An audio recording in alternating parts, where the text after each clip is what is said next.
Once upon a time, Japan was a nation of warriors.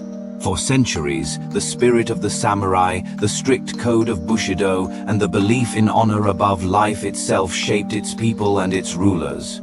It was a nation of discipline, loyalty, and martial tradition. For much of its history, Japan lived in isolation, cut off from the wider world. But in the late 19th century, with the Meiji Restoration, everything changed. A new Japan was born, modern, industrial, and determined to stand equal with the great powers of the world. The transformation was astonishing. Within a generation, Japan built railways, factories, schools, and above all, a modern army and navy. It was not enough for Japan to copy the West, it sought to surpass it. And in 1905, Japan shocked the world. At the Battle of Tsushima, the Imperial Japanese Navy crushed the mighty Russian fleet. For the first time in modern history, an Asian nation had defeated a European empire in open war. Across Asia, people saw hope. Across Europe, people saw danger. This was the beginning of Japan's rise as a military power.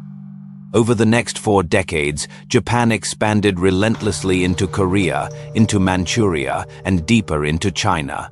The ideology of expansionism, fused with emperor worship and militarism, convinced many Japanese that they were destined to lead Asia. By the 1930s, the military dominated politics, silencing dissent. In 1937, Japan launched a full-scale invasion of China. Cities burned, civilians suffered. The world watched with horror. And then came the fateful day. December 7, 1941. Japanese planes struck Pearl Harbor, drawing the United States into World War II. What followed was a brutal struggle across the Pacific, from the jungles of Burma to the islands of the Philippines, from Guadalcanal to Okinawa. Japanese soldiers fought ferociously, often to the death. But the tide turned by 1945. The once unstoppable empire lay in ruins. The atomic bombings of Hiroshima and Nagasaki delivered. The final, devastating blow, Japan surrendered unconditionally. The dream of empire was over. The rising sun had set. Out of this devastation came something unprecedented under American occupation. Led by General Douglas MacArthur, Japan was forced to transform. A new constitution was drafted. Its most radical feature was Article 9. It declared that Japan forever renounces war as a sovereign right, and that it would never maintain land, sea, or air forces. For a people who had known only militarism for generations, this was revolutionary. For the world, it was reassuring. Japan would be different now, but history is rarely so simple. The Cold War erupted almost immediately after World War II. In 1950, the Korean War broke out, and suddenly the United States faced a problem. It needed Japan to be more than a pacifist. It needed Japan to help. Washington pressured Tokyo to rearm, at least modestly. And so, in 1954, the Japanese Self-Defense Forces, the JSDF, were born. Officially, they were not an army. In reality, they were the foundation of a military rebirth. For decades, the JSDF remained restrained. Its role was strictly defensive. Its budget was limited to about 1% of GDP. Japanese society internalized pacifism as part of its identity. Generations grew up believing that Japan's future lay in technology, business, and peace, not in war. And yet, quietly, the JSDF became one of the most advanced forces in the world. Today, the JSDF has cutting-edge destroyers armed with Aegis missile defense systems. It flies F-35 stealth fighters. It fields some of the world's most advanced submarines. It has cyber units and even a new space command. By any measure, Japan is a military power in all but name. The paradox is striking. A nation that swears it has no army, in fact, maintains one of the strongest militaries on the planet. Why? Because the world around Japan has changed. China has risen, aggressively expanding its influence in the South China Sea and challenging Japan's control of the Senkaku Islands. Chinese Coast Guard vessels and military planes regularly test Japan's defenses. In North Korea, missiles fly overhead, sometimes landing in waters near Hokkaido. Each test is a reminder that Japan is within range of nuclear weapons. The Taiwan Strait grows ever more tense.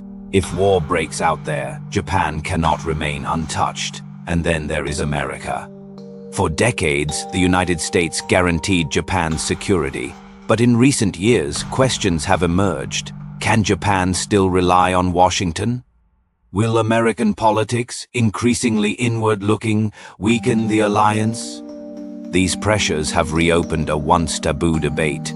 Should Japan change Article 9? Should Japan become, once again, a normal military power? The debate is fierce.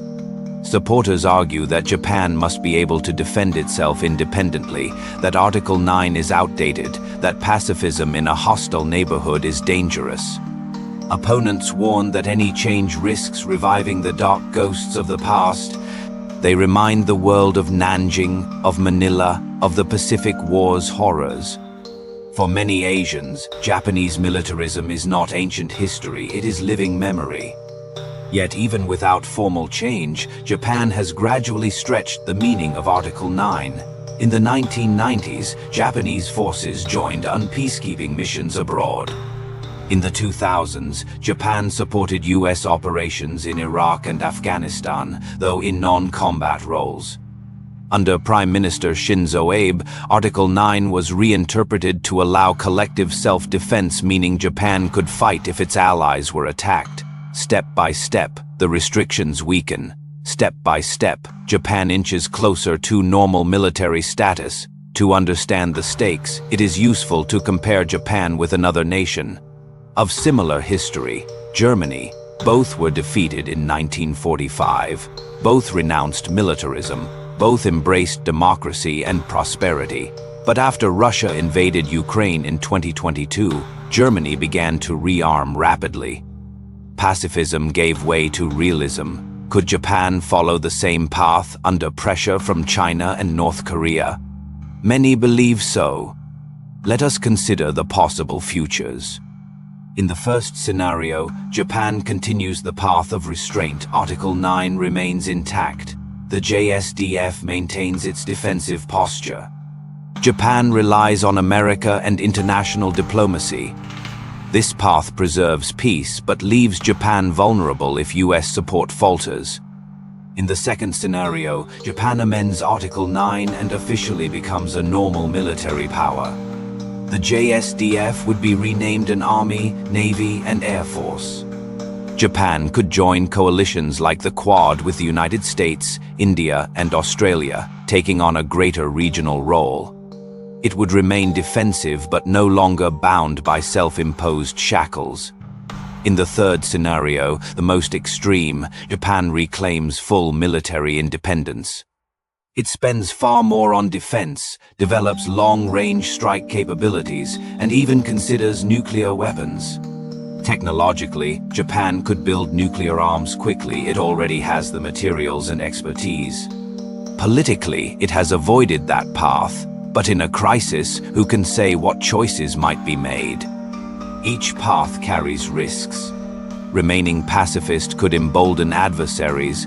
Moderate rearmament could spark regional arms races. Full militarization could terrify neighbors and destabilize Asia. The Japanese people remain deeply divided. Older generations, shaped by memories of war and the teachings of peace, cling to Article 9. Younger generations, facing the reality of China and North Korea, are more open to change. Politicians walk a careful line, balancing public opinion, alliance obligations, and regional sensitivities. The question is not only what Japan will choose, but what the world will allow.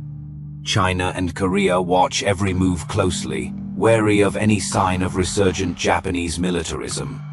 The United States encourages Japan to take more responsibility, but also fears losing control. Southeast Asian nations wonder whether a stronger Japan would be a partner or a threat. History weighs heavily. The rising sun once plunged Asia into chaos. Could it do so again?